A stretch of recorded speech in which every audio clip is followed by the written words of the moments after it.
आइए हज़रात,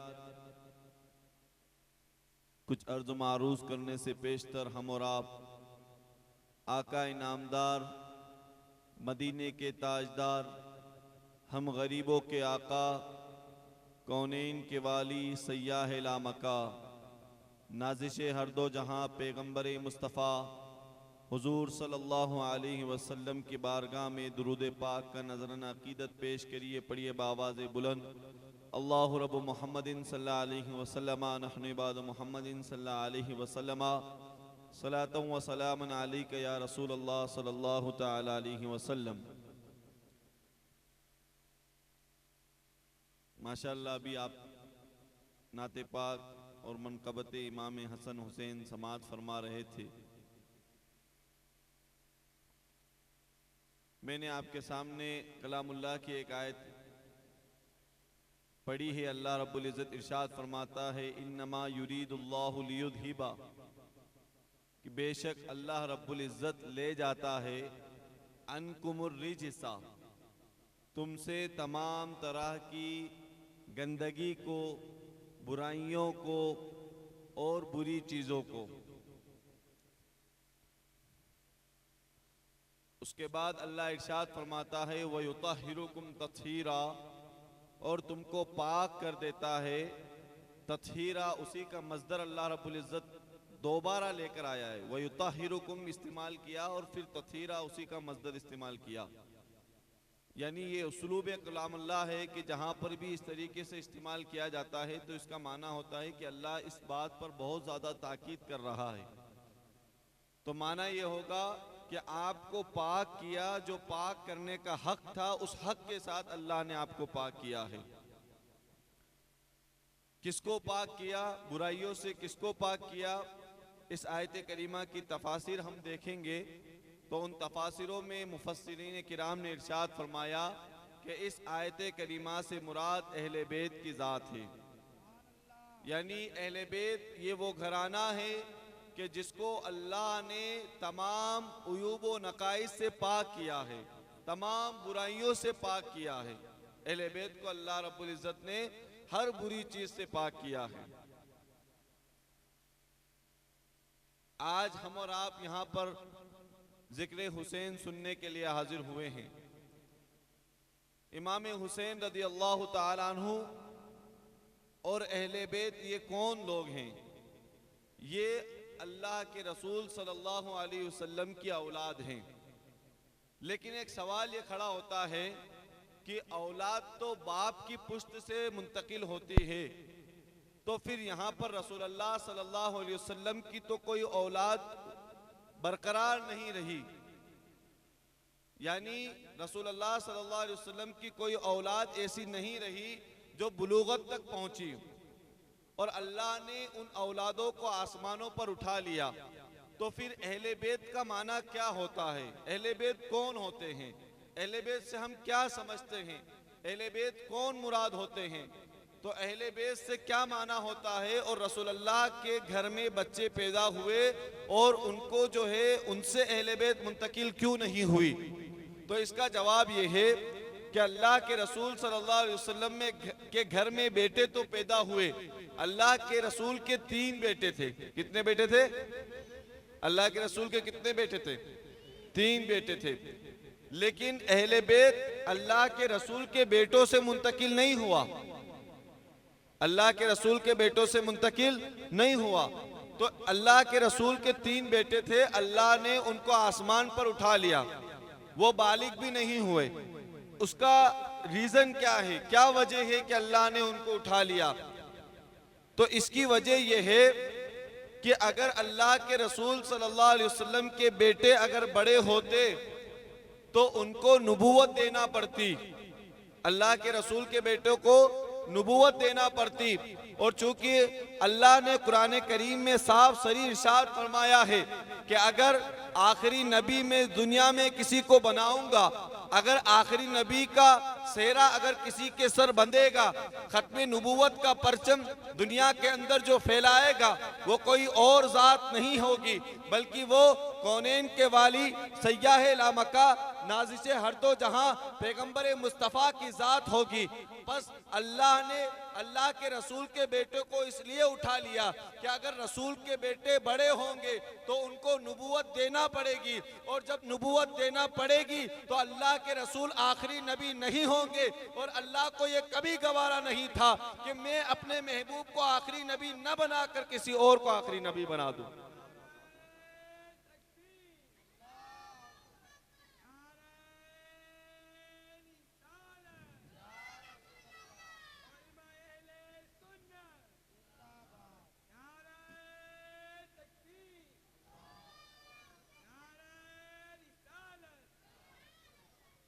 तो एक मेन रीजन ये है कि अल्लाह के रसूल के बेटे तो बड़े हुए थे, और उस दौर में अल्लाह के रसूल के बेटे बड़े ज्यादा नहीं हो पाए। जिस दौर में अल्लाह के रसूल के घर में जब बेटे पैदा हो रहे थे तो बेटे पैदा होते थे और इंतकाल हो जाता था, बेटे पैदा होते थे और इंतकाल हो जाता। यहाँ तक कि लोगों ने अल्लाह के रसूल को अबतर कहा। अबतर से मुराद क्या होता है? नामर्द तक कहा। अस्तगफिरुल्लाह। आप कुरान में उठाकर देखिए, कुरान में उन लोगों के जिक्र को अल्लाह ने नकल किया है, इन्ना आतैना कल कौसर फसल्ली लिरब्बिका वनहर इन्ना शानियाका हुवल अबतर। के महबूब जो आपको अबतर कहते हैं, जो आपको नामर्द कहते हैं, हम उनको नामर्द बना देंगे, हम उनको अबतर बना देंगे। तो अल्लाह के रसूल के घर में बेटे तो हुए, लेकिन उनको इसलिए बड़ा नहीं किया कि उनको नबूवत देना पड़ती, और नबूवत देना पड़ती तो अल्लाह के रसूल आखिरी नबी नहीं होते। पहली रीजन। अच्छा ठीक है, अल्लाह के रसूल के बेटे बड़े हो जाते और नबूवत ना मिलती तो उसमें क्या हरज था? बड़े हो जाते, नबूवत ना मिलती तो क्या हरज था? बड़े हो जाते कोई दिक्कत नहीं, नबूवत नहीं देते तो उसमें सबसे बड़ा हरज ये था कि अगर अल्लाह के रसूल के घर में बेटे बड़े होते और उनको नबूवत ना मिलती तो आज के यहूदी और आज के ईसाई दीन इस्लाम के ऊपर एतराज करते। They all are objecting on Islam, that they will say that Islam it is only the religion that where the Prophet Muhammad sallallahu alaihi wasallam's son grow and they didn't get nubuwa। यानी वहां लोग ये एतराज करते कि आप कहते हो कि अल्लाह के रसूल के बेटे हुए हैं, उनको नबूवत नहीं मिली, और फिर कहते हो इस्लाम अफजल दीन है, इस्लाम अच्छा दीन है। अरे इस्लाम अच्छा दीन कैसे हो सकता है? हमारे नबियों को देखो, ईसा के बेटे को नबूवत मिली है, मूसा के बेटे को नबूवत मिली है, इब्राहिम के बेटे को नबूवत मिली है। हमारा दीन अफजल है, इसलिए अफजल है कि हमारे नबियों के बेटों को नबूवत मिली है, और तुम्हारे मोहम्मद के बेटे हुए और उसको नबूवत नहीं मिली। इसलिए इस्लाम पर एतराज होता, और अल्लाह को कभी गवारा नहीं होता कि जिस महबूब को मैं महबूब बनाकर भेज रहा हूं उसको मैं दीन इस्लाम देकर भेज रहा हूं, और जमाने की ये औकात कि उस इस्लाम पर एतराज करे। इसलिए अल्लाह के रसूल के बेटे तो हुए लेकिन बड़े नहीं हुए। तो फिर बेटे नहीं हुए, बड़े नहीं हुए, एक रीजन तो ये कि उनको नबूवत अता करना पड़ती, और अगर नबूवत नहीं अता करते बड़े हो जाते तो दुनिया इतराज करती। इस वजह से उनको नबूवत नहीं दी गई और वो बड़े नहीं हुए। तो कहा या रसूल अल्लाह, जब आपके बेटे नहीं होंगे तो आप तो हकीकत में नामर्द हो जाएंगे, आपका खानदान खत्म हो जाएगा। तो उस वक्त अल्लाह के रसूल सल्लल्लाहु अलैहि वसल्लम ने सैयदा फातिमा तैयबा की तरफ इशारा करते हुए कहा कि लोगों, मैं ऐसे दौर में तशरीफ लाया हूं कि जहां औरतों की कोई इज्जत नहीं की जाती है, जहां औरतों को सबसे बुरा समझा जाता है, जहां औरतों की कोई कदर नहीं की जाती है, जहां जिसका शोहर मर जाता है औरत को उसके साथ जिंदा जलाया जाता है। आज पैगंबर मुस्तफ़ा उसी मुआशरे लेकर दुनिया को ये मैसेज देना चाहता है कि जहां कल तक लोगों के खानदान उनके बेटों से चलते थे, आज मोहम्मद अरबी का खानदान अगर चलेगा तो फातिमतुज़ ज़हरा मोहम्मद की बेटी से चलेगा।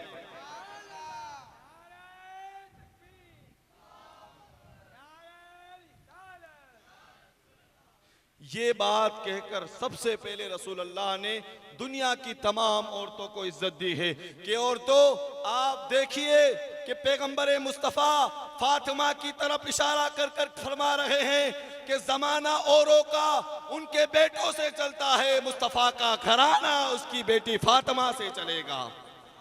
मालूम ये हुआ कि अहले बैत नबी का घराना किसको कहते हैं? नबी का घराना उसको कहते हैं कि जो फातिमतुज़ ज़हरा की पुश्त से मुंतकिल हुआ, जो फातिमा के घराने से मुंतकिल हुआ हो। अब देखिए, अल्लाह के रसूल ने फातिमा का नमूना बनाकर दुनिया की तमाम औरतों को इज्जत दी। अब फातिमा के निकाह की बारी आती है। फातिमा का निकाह अल्लाह के रसूल सल्लल्लाहु अलैहि वसल्लम ने किससे किया? हजरत अली करमल्लाहु वजहुल करीम से किया। हजरत अबू बकर सिद्दीक आए, या रसूल अल्लाह, उरीदु अन अनकहा मिन फातिमती, मैं फातिमा से निकाह करना चाहता हूँ। हजरत उमर फारूक रज़ी अल्लाह ताला अन्हु आए, या रसूल अल्लाह, I would like to marry with your daughter, मैं आपकी बेटी से निकाह करना चाहता हूँ। हजरत अबू बकर सिद्दीक को रसूल अल्लाह ने कुछ नहीं फरमाया, हजरत उमर फारूक को कुछ नहीं फरमाया। हजरत उस्मान गनी के निकाह में तो हुजूर की बेटी थी, इसलिए कि हजरत उस्मान गनी वाहिद वो शख्स हैं कि हुजूर की 4 बेटियां थी। हुजूर की कितनी बेटियां थी? 4।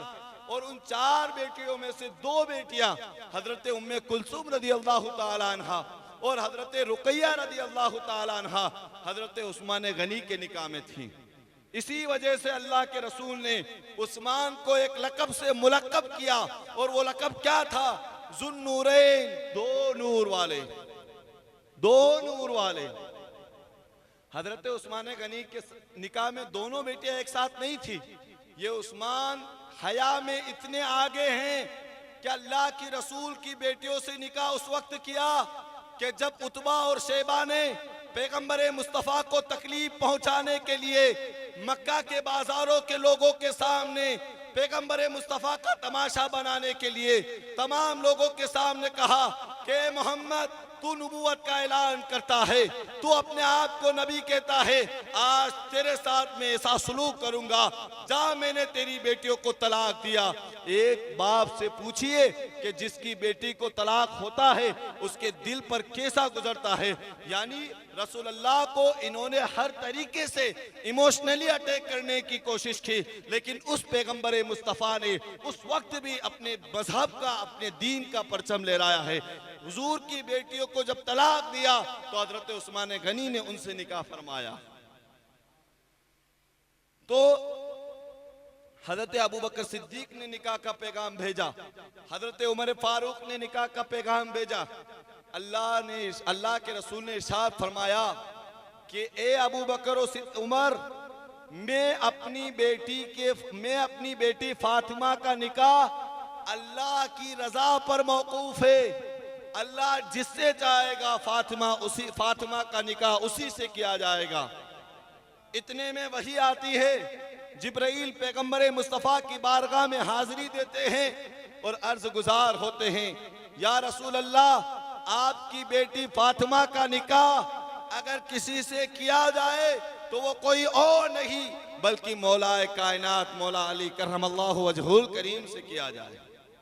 अल्लाह ने पसंद फरमाया कि फातिमा का निकाह अली से किया जाए। अब देखिए, आज लोग अबू बकर सिद्दीक और उमर फारूक पर एतराज करते हैं। हजरत अबू बकर सिद्दीक और उमर फारूक गए मौला अली के घर पर और जाने के बाद कहा कि ए मौला अली, आइए, बाहर आइए, आज रसूल के घर पर तुम्हें ले चलते हैं। आज तुम्हारे लिए बड़ी खुशखबरी आई है। कहा क्या खुशखबरी है? कहा रसूल की प्यारी बेटी फातिमा का निकाह आज से किया जा रहा है। हजरत अली ने फरमाया कि अबू बकर सिद्दीक, ए उमर, मुझसे निकाह? मैं तो इतना गरीब आदमी हूं, मेरे पास तो कुछ नहीं है, मेरे पास तो कुछ नहीं है। अल्लाह के रसूल अपनी बेटी का निकाह मुझसे कैसे करवा सकते हैं?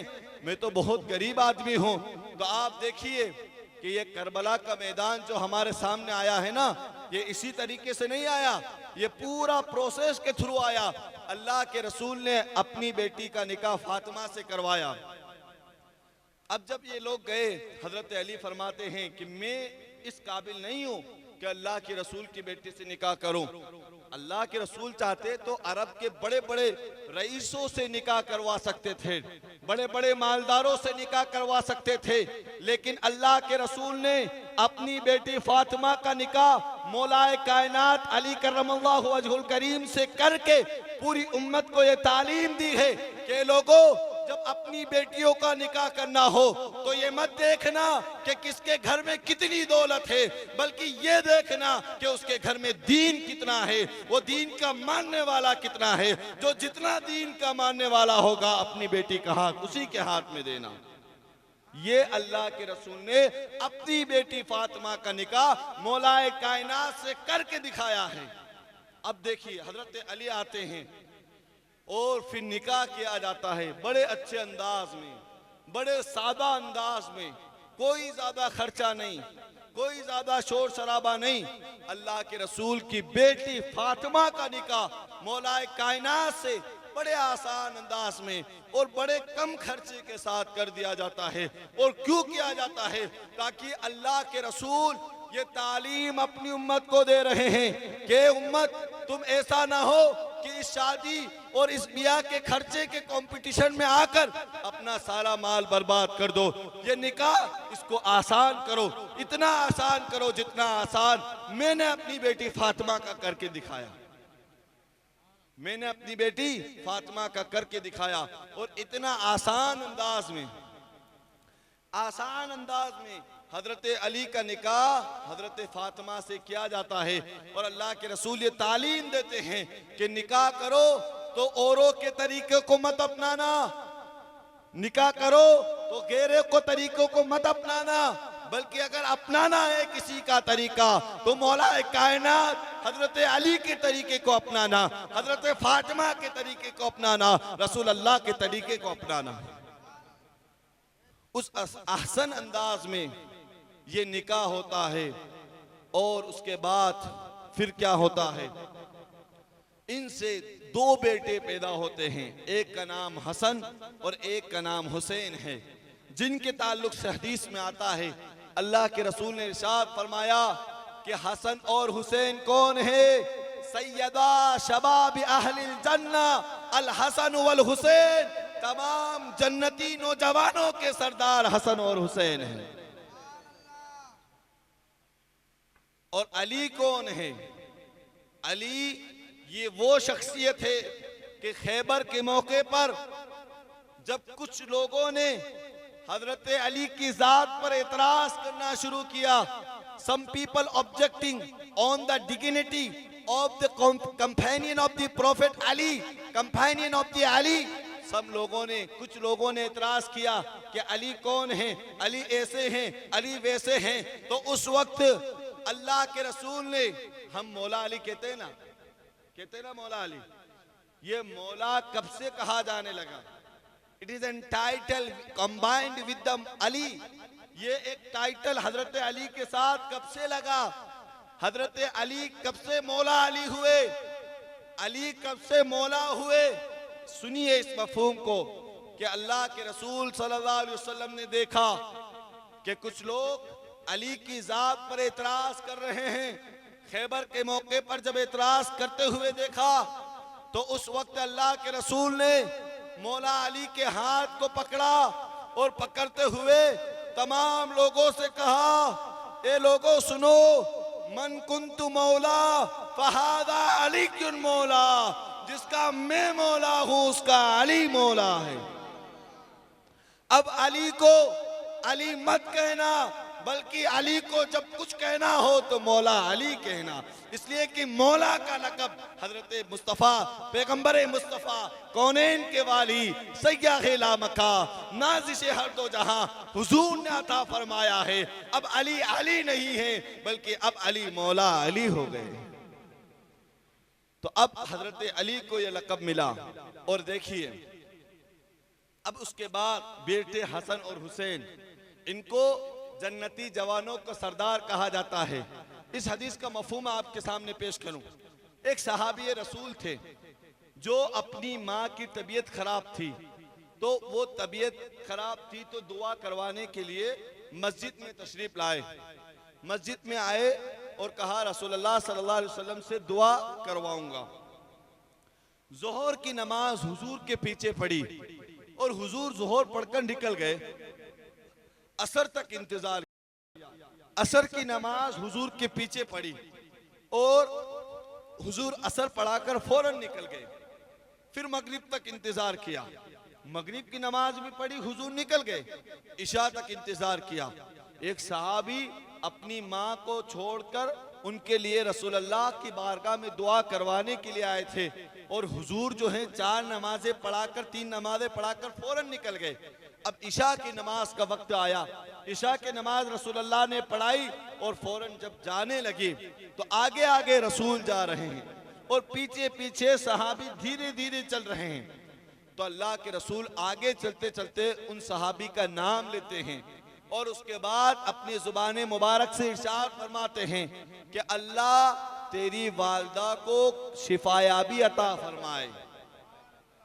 अब देखिए अल्लाह के रसूल की जात पर जो इतराज करते हैं ना कि अल्लाह के रसूल को इल्म गैब नहीं था, उनसे पूछिए कि आप जिस हदीस को अल हसन वल हुसैन सैयदा शबाब अहलिल जन्ना कहकर बहुत पढ़ते हो, उसका मफहूम देखो कि अल्लाह के रसूल आगे चल रहे हैं, पीछे कौन सहाबी है उसका नाम भी ले रहे हैं और साथ में उसके दिल में क्या है वो भी इरशाद फरमा रहे हैं। और फिर उसके बाद पूछा है सहाबी मा हाजतु का, तुम्हारी हाजत क्या है? तो उन्होंने अर्ज किया या रसूल अल्लाह, जो मैं अपनी दिल में हाजत लेकर आया था वो तो आपकी जुबान से वैसे ही जारी हो चुकी है। मैं अपनी वालदा के लिए दुआ करवाने के मकसद से आया था और आपने दुआ कर दी है। तो अब अल्लाह के रसूल ने इरशाद फरमाया कि सहाबी क्या मैं आज तुम्हें एक ऐसी बात ना बता दूं जो आज से पहले मैंने किसी को नहीं बताई है? क्या तुम्हें मालूम है अभी जिब्राइल आए थे और आने के बाद उन्होंने एक मुजदा मुझे सुनाया है। कहा या रसूल अल्लाह वो कौन सी बात है जो आप मुझे सुनाना चाहते हो? जिब्राइल ने आपको क्या सुनाया है? तो हुजूर इरशाद फरमाते हैं कि अभी जिब्राइल आए थे और उन्होंने आने के बाद मुझे ये कहा है अल हसन वल हुसैन सैयदा शबाब अहलिल जन्ना, हसन और हुसैन जन्नती तमाम नौजवानों के सरदार हैं। ये मुजदा अल्लाह के रसूल ने पहली मतलब अदा फरमाया। हम कहते हैं तमाम जन्नती औरतों की सरदार कौन है? कौन है जन्नती औरतों के सरदार कौन है? हजरते फातिमतुज़ ज़हरा रज़ी अल्लाह ताला अन्हा। हदीस सुनिए, हदीस ये है कि तमाम अज़वाजे मुताहरात, हुजूर की बीवियां सब बैठी हुई, रसूलुल्लाह बैठे हुए हैं और इतने में फातिमा आती है और आने के बाद हुजूर फातिमा को करीब बुलाते हैं और फातिमा को बिल्कुल अपने करीब बिठाते हैं और उसके बाद फातिमा के कान में कुछ फरमाते हैं। जब हुजूर का कुछ फरमाना था फातिमा बड़ी जोर से रोने लगती है। तमाम अज़वाज मुताहरात देख रहे हैं, फातिमा रो रही है, बड़ी जोर से रो रही है। तमाम अज़वाज मुताहरात देख रही है। फिर थोड़ी देर के बाद हुजूर सल्लल्लाहु अलैहि वसल्लम ने कुछ इरशाद फरमाया। फातिमा फिर हंसने लग गई। तो हजरत आयशा सिद्दीका ने पूछा कि फातिमा, आखिर रसूल अल्लाह ने ऐसा क्या फरमाया था कि आप रोने लग गई, और दूसरी मर्तबा में ऐसा क्या फरमाया था कि आप हंसने लग गई? तो हजरत फातिमा ने फरमाया, हादा सिर्रु रसूलिल्लाह सल्लल्लाहु अलैहि वसल्लम, कि ये अल्लाह के रसूल का राज है, वला अस्ततीउ अन उफ्शिया तिलका सिर्रा, और मैं उस राज को आउट नहीं कर सकती हूँ। फिर चंद दिनों के बाद पैगंबर मुस्तफ़ा सल्लल्लाहु अलैहि वसल्लम का इंतकाल हो जाता है। हुजूर इस दुनिया से उस दुनिया की तरफ मुंतकिल हो जाते हैं। हजरत फातिमा के पास फिर हजरत आयशा आती है और अर्ज गुजार होती है कि फातिमा, आखिर उस दिन रसूल अल्लाह ने क्या फरमाया था कि आप बहुत तेजी के साथ रोने लग गई थी, और दूसरी मर्तबा में ऐसा क्या फरमाया था कि आप बहुत तेजी के साथ हंसने लग गई? तो हजरत फातिमा जवाब देती है कि आयशा, पहली मर्तबा अब वो राज नहीं रहा, क्योंकि हुजूर इस दुनिया को छोड़ चुके हैं। हजरत फातिमा ने फरमाया कि आयशा, पहली मर्तबा रसूल अल्लाह ने जो मुझे फरमाया था वो ये बात कही कि हुजूर के पास हर साल जिब्राईल अलैहिस्सलाम कुरान करीम का दौर सुनाने आते हैं। हर साल एक मर्तबा कुरान का दौर हर साल जिब्राईल हुजूर को सुना के जाते थे। लेकिन फातिमा, इस साल जिब्राईल ने मुझे 2 मर्तबा दौर सुनाया है, समझती उसकी वजह क्या है? तो फातिमा ने अर्ज किया, या रसूल अल्लाह, मुझे इसका इल्म नहीं है।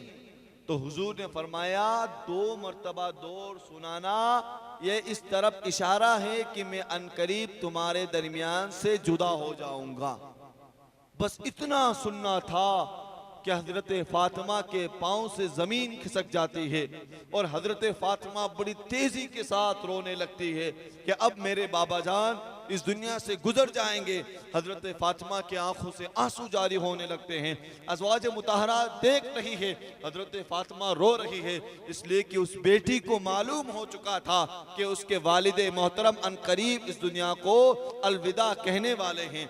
हजरत फातिमा जब रोने लगती है तो फिर थोड़ी देर में हुजूर सल्लल्लाहु अलैहि वसल्लम फिर कुछ फरमाते हैं, और वो क्या फरमाते हैं? तो हजरत फातिमा, हुजूर फरमाते हैं कि फातिमा, अभी जिब्राईल आए थे और आने के बाद उन्होंने एक बशारत दी है, और वो बशारत क्या है सुनना चाहती हो? फातिमा ने अर्ज किया, या रसूल अल्लाह, बिला शक्को शुबा मैं उसको सुनना चाहती हूँ। कहा क्या है? हुजूर ने इरशाद फरमाया, सैयदतु फातिमतुन निसाए अहलिल जन्ना, यानी फातिमा ये वो है जो तमाम जन्नती औरतों की सरदार हैं। यानी तमाम जन्नती औरतों की, नौजवान औरतों की जो सरदार औरतों की जो है वो फातिमा है, वो फातिमा ज़हरा है।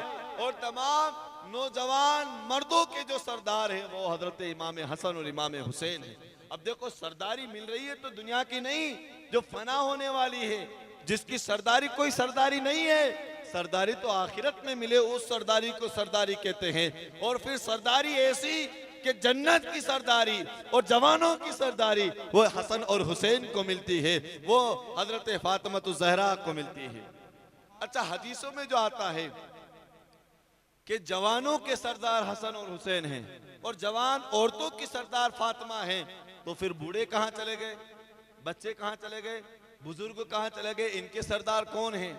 तो फिर दूसरी हदीस में आता है कि अल्लाह तमाम इंसानों को जब जन्नत में दाखिल करेगा तो सबकी एक उम्र होगी और वो उम्र जवानी की होगी, और उस जवानी की उम्र में उनके सरदार हसन और हुसैन होंगे और फातिमा होगी।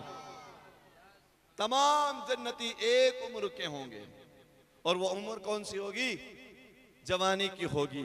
तो ये सारा निज़ाम हुजूर सल्लल्लाहु अलैहि वसल्लम ने फातिमा की तरबियत करके दिखाई है, और बेशुमार हदीसें इस ताल्लुक से आई है। अल्लाह के रसूल ने इरशाद फरमाया, मन अहब्बा हसनन व हुसैनन फ़क़द अहब्बनी, कि जिस किसी ने हसन और हुसैन से मोहब्बत की उसने मुझसे मोहब्बत की, और जिसने मुझसे मोहब्बत की उसने अल्लाह से मोहब्बत की। वमन अबगद हसनन व हुसैनन, और जिस किसी ने हसन और हुसैन से बुग़्ज़ रखा उसने मुझसे बुग़्ज़ रखा, और जिसने मुझसे बुग़्ज़ रखा फिर वो अपनी आखिरत को बर्बाद जाने। आप देखिए अल्लाह के रसूल ने अपनी बेटियों की इस तरीके से तरबियत करके बताई है कि आज की हर औरत को यह चाहिए कि अपनी बेटियों की तरबियत अगर करना है तो फातिमा की तरबियत की तरह तरबियत करें।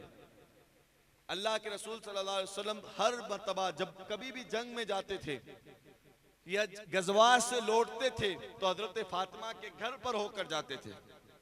तो अल्लाह के रसूल गए और एक मर्तबा जंग से वापस जब आना हुआ तो इधर हजरत अली करमल्लाहु वजहुल करीम ने सोचा कि मैंने फातिमा को कभी कोई गिफ्ट नहीं दिया, मैंने फातिमा को कभी कोई गिफ्ट नहीं दिया, कभी कोई चीज अता नहीं की, तो क्यों ना मैं इस मर्तबा फातिमा को सोने की चेन अता करूं, फातिमा को सोने की चेन अता करूं। तो हजरत अली ने एक सोने की चेन खरीदी और वो हजरत फातिमा को पहनाई। अब अल्लाह के रसूल जब जंग से वापस हुए तो अल्लाह के रसूल ने अपनी बेटी फातिमा के दरवाजे पर दस्तक दी, और दस्तक देने के बाद जब फातिमा ने दरवाजा खोला पैगंबर मुस्तफ़ा ने सलाम किया, और सलाम करने के बाद नबी की नजरें हजरत फातिमा की उस चेन के ऊपर गिरती है। हुजूर अपने चेहरे को मोड़ लेते हैं और फौरन वहां से चले जाते हैं, फौरन वहां से चले जाते हैं। अल्लाह के रसूल जब इस तरीके से जाते हैं हजरत फातिमा सोचने लगती हैं कि मैंने अपनी पूरी जिंदगी में रसूल अल्लाह सल्लल्लाहु अलैहि वसल्लम का इस तरीके का मिजाज नहीं देखा है कि हुजूर आए और मुझसे चेहरा मोड़ कर चले गए, हुजूर आए और मेरे सामने से चेहरा मोड़ कर चले गए। फिर क्या वजह है? अल्लाह के रसूल ने आज इस तरीके का बिहेव मेरे साथ क्यों किया है? What is the reason behind of this? That why the Prophet Muhammad sallallahu alaihi wasallam did like this behave? अल्लाह के रसूल ने आखिर क्या वजह है कि आज मेरे सामने से चेहरे को मोड़ लिया है, क्या वजह है? हजरत फातिमा रोने लग गई, ज़ारो कतार रोने लग गई। हजरत अली तशरीफ लाते हैं, देखते हैं फातिमा रो रही है, फातिमा से पूछते हैं ए फातिमा बताओ आज आप क्यों रो रही है? हजरत फातिमा ने अर्ज किया कि मेरे शोहरे मोहतरम मैंने देखा है कि आज अल्लाह के रसूल आए हैं, सलाम करने के बाद मुड़ कर चले गए हैं, मुझसे उन्होंने कलाम तक नहीं किया, मुझसे उन्होंने बात तक नहीं की, आखिर क्या वजह है? मैंने अल्लाह के रसूल को इस तरीके से करता हुआ कभी नहीं देखा। हजरत अली हुजूर को ढूंढते ढूंढते, इसमें बहुत बड़ी पॉइंट की बात है, हजरत अली ढूंढते ढूंढते हुजूर को मस्जिद नबवी में पहुंचे और मस्जिद नबवी में जाकर देखा हुजूर सल्लल्लाहु अलैहि वसल्लम एक कोने में बैठे हुए, एक कोने में अल्लाह के रसूल बैठे हुए। हजरत अली हुजूर के पास जाते हैं और जाने के बाद अर्ज गुजार होते हैं, या रसूल अल्लाह फातिमा रो रही है, फातिमा के आंखों से आंसू जारी है। हुजूर भी रोने लगते हैं, हुजूर के आंखों से भी आंसू जारी होने लगते हैं। अब जवाब सुनिए, फातिमा भी रो रही है, पैगंबर मुस्तफ़ा भी रो रहे हैं। अली ने पूछा कि या रसूल अल्लाह आप भी रो रहे हैं, फातिमा भी रो रही है, रोने का सबब क्या है? अल्लाह के रसूल ने इरशाद फरमाया अली मैंने आज अपनी बेटी के गले में सोने की चेन देखी है और मैं कौनैन के वाली पैगंबर मुस्तफ़ा कभी ये बर्दाश्त नहीं करता कि मोहम्मद की बेटियां अपने गलों में सोने की चेन पहने। क्यों बर्दाश्त नहीं करते अल्लाह के रसूल? क्यों पसंद नहीं फरमाया कि हुजूर की शहजादियां सोने की चेन पहने? आज हर उस औरत को ये सबक लेना चाहिए कि जो आज अपने घर के शोहरों से डिमांड करती है कि हमें फला चीज चाहिए, फला चीज चाहिए। अल्लाह के रसूल ने इरशाद फरमाया कि बेटी फातिमा अगर तुम सोने की चेन पहनोगी, अगर तुम्हारे गले में सोना होगा तो कल कयामत के दिन मेरी कौम की, मेरी उम्मत की वो गरीब बेटियां लाई जाएगी, कि जिन्होंने कभी सोना नहीं पहना, और वो कहती हुई नजर आएगी कि मोहम्मद मुस्तफ़ा की बेटियां सोना पहनती थी, हमने कभी सोना नहीं पहना। और मैं सोना इसलिए नहीं पसंद करता ताकि मेरी बेटियां, मेरी उम्मत की हर औरत के लिए एक नमूना बने, एक मिसाल बने। और जब कभी भी उम्मत की बेटियों को ये एहसास होने लग जाए कि हम गरीब हैं, तो रसूल अल्लाह की बेटियों की सीरत को उठाकर देख लेना। जब कभी भी उम्मत की बेटियों को ये लगने लग जाए हमारे पास अच्छे कपड़े नहीं हैं, हमारे कपड़ों में पेवन लगे हुए हैं, रसूल अल्लाह की बेटियों की सीरत को देख लेना कि वो रसूल जिसके लिए पहाड़ों ने ये तमन्ना की थी कि ए अल्लाह के रसूल आप हुक्म फरमाए, हम सब आपके लिए सोना और चांदी बनने के लिए तैयार है। उस रसूल ने ये पसंद नहीं किया कि उसकी अपनी बेटियां सोने और चांदी से मोहब्बत करे। और अगर ये मोहब्बत हो जाती तो मुमकिन है करबला का मैदान हमारे सामने नहीं आता। इसलिए ये तरबियत की है कि इनके दिलों से माल दौलत की लालच को बिल्कुल पाक कर दिया। उसी का मफहूम है इन्नमा युरीदुल्लाहु लियुज़हिबा अन्कुम अर्रिज्सा अहलल बैति व युतहिरुकुम तत्हीरा, कि हमने पाक कर दिया है, हर चीज से पाक कर दिया है। और इसलिए पाक किया है कि कल मेरी उम्मत की हर बेटी के लिए आप नमूने अमल बनकर सामने आए। जब कभी भी आप अपने गले में सोना ना देखे, फख्र करना बेटी फातिमा की सीरत पर अमल हो रहा है। जब कभी भी अच्छा कपड़ा ना देखे, फख्र करना पैगंबर मुस्तफ़ा की बेटियों की सीरत पर अमल हो रहा है। आपको निकाह करना है तो फातिमा की निकाह की तरह निकाह करना। हमें दुनियादारों को देखने की जरूरत नहीं है कि कौन किस तरीके से किस रिसोर्ट के अंदर निकाह कर रहा है, कितना पैसा खर्च कर रहा है। अगर तुम्हें देखना है पैगंबर मुस्तफ़ा की सीरत को देख लेना। पैगंबर मुस्तफ़ा ने हर चीज करके अपनी उम्मत को बताया है, अपनी उम्मत को सिखाया है। अगर रसूल अल्लाह चाहते तो हजरत फातिमा का निकाह आले खानदान में, सबसे बेहतरीन खानदान में कर सकते थे, लेकिन रसूल अल्लाह ने मौला अली से निकाह करके बताया है कि जब निकाह करना हो तो दूसरों के खानदान में दौलत मत तलाश करना, दीन तलाश करना, और जो जितना दीन में मजबूत हो उसी से निकाह करना। सोना मत तलाश करना, सोना मत तलाश करना। Don't search gold in others family. आप दूसरों के घरों में सोना मत तलाश करना। ये दुनिया तो थोड़ा सा नमूना है, सबको जाना है, सबको खत्म होना है। अल्लाह के रसूल ने गरीबी, इस गरीबी को पसंद फरमाया है जो दीन के साथ हो, जिसमें दीन सब्र व तहम्मुल बाकी रहे। तो हमें जो है इस अहले बैत के घराने का बहुत ही ताज़ीम करना चाहिए। ताज़ीम इस तरीके से करना चाहिए। बहुत सारे लोग कहते हैं कि सुन्नियों को तो अहले बैत की ताज़ीम करने का तरीका भी पता नहीं है।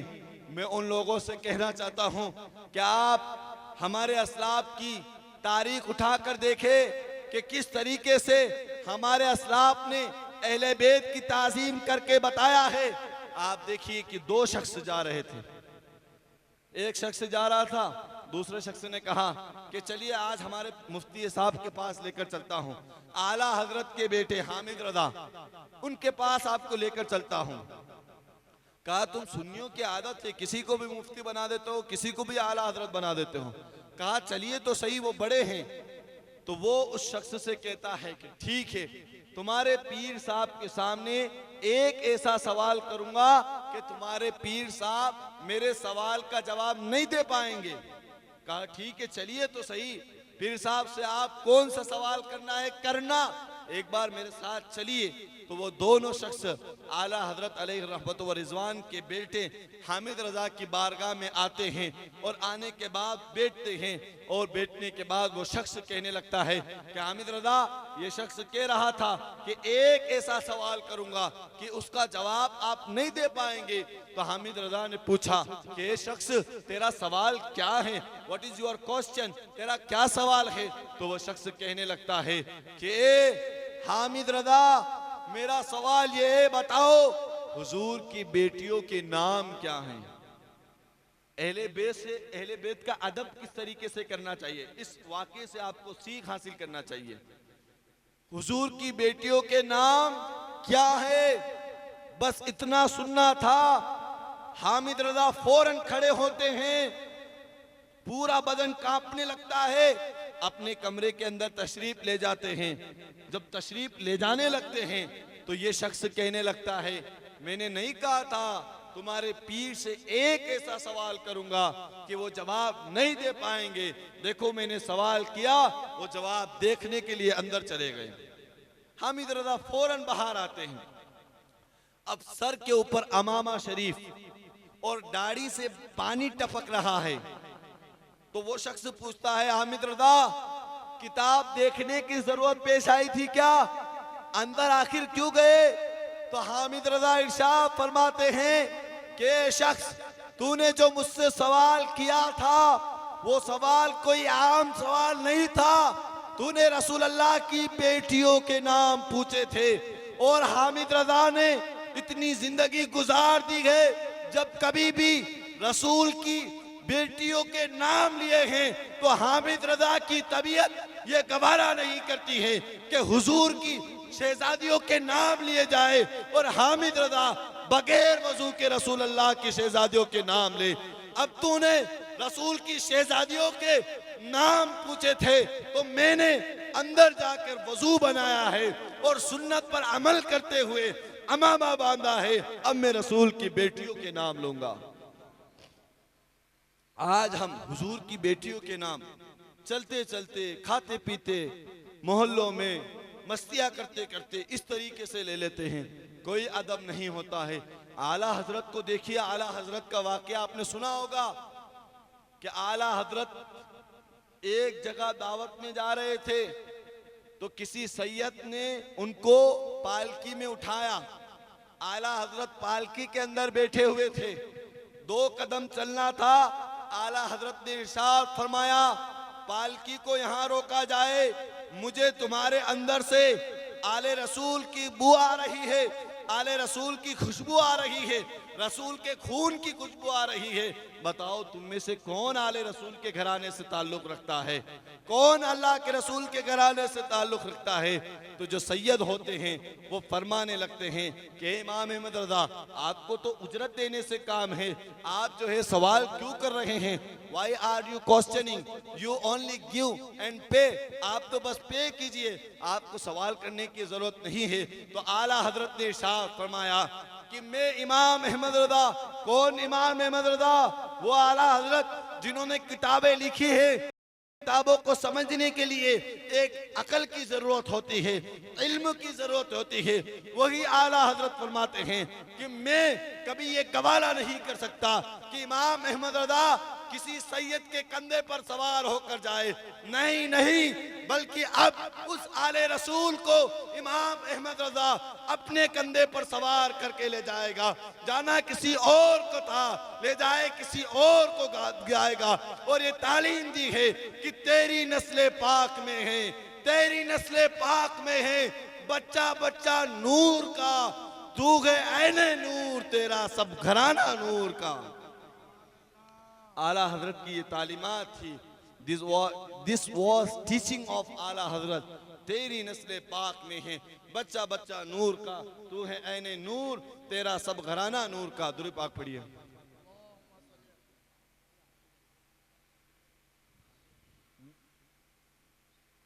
तो अहले बैत की ताज़ीम किस तरीके से करना चाहिए वो हमने इस वाक़ये से सीखा है। अहले बैत के घराने का नाम जब लेना हो तो बड़ी ताज़ीम के साथ लेना चाहिए। और यही बात करबला के मैदान में इमाम हुसैन ने हमको करके दिखाई है। आप इमाम मुस्लिम की तारीख को उठाकर देख ले कि इमाम मुस्लिम की ज़ात वो ज़ात थी कि जिसके हाथों पर 40,000 के लश्कर ने बैत की थी। इमाम मुस्लिम ने कूफा के पूरे गवर्नर हाउस को चारों तरफ से घेर लिया था। इमाम मुस्लिम अगर हुक्म फरमाते तो 40,000 की फौज इब्ने जियाद के साथ उसके पूरे लश्कर को तबाह और बर्बाद कर देती। लेकिन उस वक्त अहले बैत के घराने को देखो, इमाम मुस्लिम ने इरशाद फरमाया कि इमाम मुस्लिम कूफा की सरजमीन पर खून बहाने के लिए नहीं आया है, खून बहाने के लिए नहीं आया है। ये अहले बैत के घरानों की वकार होते हैं, उनकी ताजीम देखिए आप किस तरीके से वो चाहते तो उस वक्त हमला करवा के सबको खत्म करवा सकते थे, लेकिन अहले बैत ने कभी जंग को पसंद नहीं किया था उस वक्त। तो इमाम मुस्लिम को कूफा के बाजारों में कितना सताया गया, यहाँ तक कि 40,000 लोग सारे मुखर गए, कोई इमाम मुस्लिम के साथ खड़ा नहीं रहा। जब इमाम मुस्लिम मोहल्ले में निकलने लगे तो लोगों ने अपने दरवाजों को बंद कर लिया कि कहीं ऐसा ना हो कि इमाम मुस्लिम हमारे साथ आ जाए, कहीं ऐसा ना हो इमाम मुस्लिम हमारे साथ आ जाए। लेकिन उस तन्हा होने के बाद भी इमाम मुस्लिम अकेले खड़े रहे और इमाम हसन की तालीमात को आम करते रहे। और वहां से इमाम मुस्लिम ने जो हमें दर्स दिया है वो दर्स ये दिया कि लोगों, जमाना चाहे लाख तुम्हारे खिलाफ हो, लेकिन अपना दिल का अकीदा, दिल का मजबूती से ईमान और भरोसा अगर किसी पे रखना तो अल्लाह की जात पर रखना। दुनिया तुम्हारा साथ छोड़ सकती है लेकिन वो रब तुम्हारा साथ नहीं छोड़ेगा। ये इमाम मुस्लिम ने कूफा के बाजारों से हमें दर्स दिया है। दूसरा दर्स क्या था कि लोगों, आज मेरे साथ 2 बच्चे हैं, मैं हूं, कूफा के लोग मुझे सताएंगे, लेकिन देखो वफादारी किसको कहते हैं।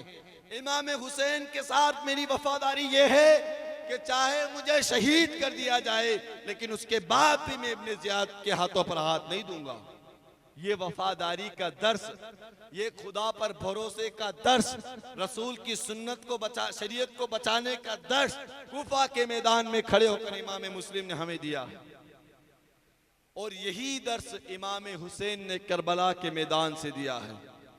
क्यों जंग हुई थी, करबला क्यों वाक़ई हुआ था? क्या इमाम मुस्लिम को तख्त की जरूरत थी? नहीं। इमाम हुसैन को बादशाहत की जरूरत थी? नहीं। इमाम हुसैन ने यजीद से इसलिए हाथों में हाथ नहीं दिया। इमाम हुसैन ने कहा कि यजीद, तू मेरे नाना की शरीयत का मजाक उड़ाता है। मेरे नाना की शरीयत कहती है शराब पीना हराम है, तू शराब पीता हुआ नजर आता है। मेरे नाना की शरीयत कहती है जीना करना हराम है, तू जीना करता हुआ नजर आता है। मेरी नाना की शरीयत कहती है झूठ बोलना गुनाह है, तू झूठ बोलता हुआ नजर आता है। और अब तू ये कहता है कि वही हुसैन तेरे हाथों पर हाथ दे जो हाथ मेरे नाना की शरीयत की मुखालिफत कर रहे हैं। ये हुसैन कभी ये गवारा नहीं कर सकता कि अपना हाथ उसके हाथ में दे जो रसूलुल्लाह की शरीयत को तोड़ता हुआ नजर आ रहा है, जो रसूलुल्लाह की शरीयत की मुखालिफत करता हुआ नजर आ रहा है। हुसैन शहीद हो सकता है लेकिन हुसैन बाजारों में नहीं बिक सकता है, हुसैन दूसरे के हाथों में हाथ नहीं दे सकता है। ये शरीयत के साथ हमें अपना लगाव कैसा रखना चाहिए? आज हम शरीयत को समझते ही नहीं। शरीयत क्या चीज है, दीन क्या है? हम इतने पीछे चले गए, इतने बैकवर्ड चले गए कि हमें कुछ पता ही नहीं शरीयत किस चीज का नाम है, शरीयत किसको कहते हैं, शरीयत पर अमल क्या है। करबला का मैदान, इमाम हुसैन को सब मानते हैं लेकिन इमाम हुसैन की जंग किस लिए हुई थी वो फलसफा हम नहीं समझते हैं। तो हमें अल्लाह के रसूल की शरीयत पर अमल करना चाहिए, उसकी खिलाफ वर्जी से बचना चाहिए। और एक आखिर बात कहकर मैं आपके सामने से रुखसत हो जाऊंगा। तीसरी चीज ये है कि हमेशा हमें अहले बैत के तरीके को अपनाना चाहिए, इसलिए कि अल्लाह के रसूल ने इरशाद फरमाया मैं 2 चीजें छोड़कर जा रहा हूं, एक कुरान है और एक मेरा अहले बैत है। अगर तुम कुरान को पकड़ लोगे तब भी कामयाब हो जाओगे, अहले बैत को पकड़ लोगे तब भी कामयाब हो जाओगे। पकड़ने से मुराद क्या है? कुरान को पकड़ लिया पकड़ना नहीं है, अहले बैत को घर पे बुला लिए दावत के लिए उससे मुराद कामयाबी नहीं है। और दोनों चीजों में से एक पकड़ लें, ऐसा कैसे हो सकता है एक को छोड़ दें कामयाब हो जाए? ऐसा इसलिए कि अगर आप अहले बैत को पकड़ोगे तो हकीकत में आपका अमल कुरान के ऊपर होगा, और अगर आप कुरान को मानोगे तो अहले बैत को मानना लाजिम आएगा। दोनों लाजिम और मलजूम हैं। जो अहले बैत को पकड़ेगा कुरान को पकड़ना लाजिम आएगा, जो कुरान को पकड़ेगा अहले बैत को पकड़ना लाजिम आएगा। तो हमें अहले बैत की तालीमात पर अमल करने की कोशिश करना चाहिए। आपको मालूम है कि करबला के मैदान से एक शख्स बचे थे जिनका नाम क्या था? करबला के मैदान में एक शख्स बचे थे जिनका नाम क्या था? इमाम ज़ैनुल आबिदीन। जब करबला का पूरा मैदान वाक़े पजीर हुआ और उसके बाद एक शख्स ने कसम खाई कि जिसने करबला का ये मैदान रचा है उसको मैं जरूर मारूंगा। आप ये बात सुने गौर से, इंशाल्लाह उसके बाद इख्तिताम हो जाएगा। करबला का मैदान जब वाक़े हुआ तो एक शख्स ने कसम खाई कि मैं जिस किसी ने ये सारा काम किया उसको मैं जरूर जरूर मार दूंगा।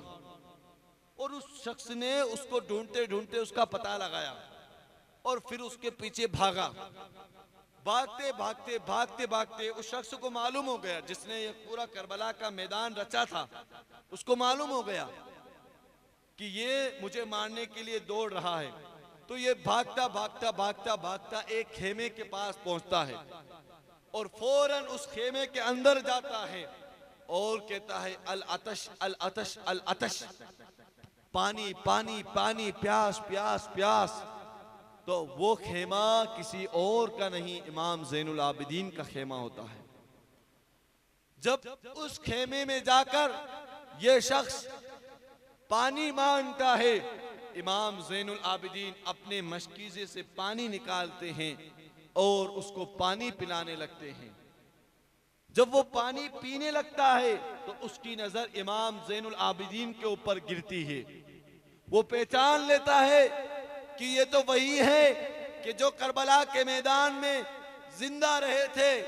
तो वो पूछता है कि ए इमाम, क्या तुमने मुझे नहीं पहचाना? मैं कौन हूं? तो इमाम ज़ैनुल आबिदीन ने इरशाद फरमाया कि इंसान, मैं तुझे कैसे नहीं पहचान सकता? तू तो वो है कि जिसने करबला के मैदान में अली अस्कर को शहीद किया है। तू तो वो है कि जिसने करबला के मैदान में अब्बास को शहीद किया है।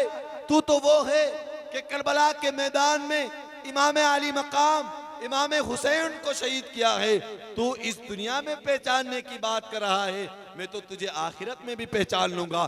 तुझे मैं कैसे भूल सकता हूँ? तुझे मैं जानता हूँ। तो उस शख्स ने पूछा कि इमाम, जब तुम मुझे जानते हो कि मैं वो शख्स हूँ कि जिसने तमाम लोगों को शहीद किया है, उसके बाद भी मैं तुम्हारे खेमे के अंदर आया, तुमसे पानी मांगा, तुमने पानी मुझे कैसे दे दिया?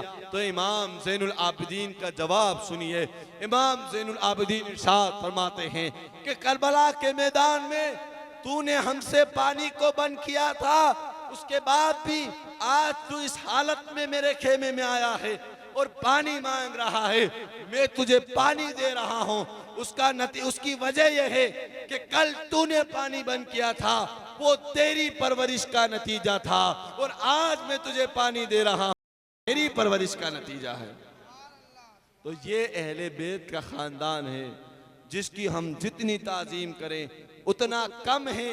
और इमाम हुसैन ने करबला के मैदान में, पूरे करबला के मैदान में शहादत का ये नमूना पेश करके पूरी उम्मत को ये मैसेज दिया है कि शरीयत के साथ, शरीयत पर मजबूती से कायम रहना, और एक दर्स दिया है कि मोहम्मद से वफा, तूने तो हम तेरे हैं, ये जहां चीज क्या लोहो कलम तेरे हैं। और मोहम्मद की मोहब्बत दीन हक की शर्त अव्वल है। करबला के मैदान से इमाम हुसैन ने क्या दर्स दिया? यही दर्स था कि मोहम्मद की मोहब्बत दीन हक की शर्त अव्वल है। अगर हो इसी में खामी तो फिर सब कुछ नामुकम्मल है। तो हमें इमाम हुसैन की तालीमात पर अमल करना चाहिए और इसी तरीके से अहले बैत के घराने की ताज़ीम करना चाहिए। अल्लाह रब्बुल इज़्ज़त की बारगाह में दुआ गो हूँ, अगर मुझसे कहने में या आपके सुनने में किसी तरह की कोई कमी बेशी हुई हो उसको दरगुजर फरमाए, और हमें इसी तरीके से अहले बैत का जिक्र करने की तौफीक अता फरमाए। अस्तगफिरुल्लाह रब्बी मिन कुल्लि ज़म्बिन व अतूबु इलैहि व मा अलैना इल्लल बलाग। अस्सलामु अलैकुम व रहमतुल्लाहि व बरकातुहू।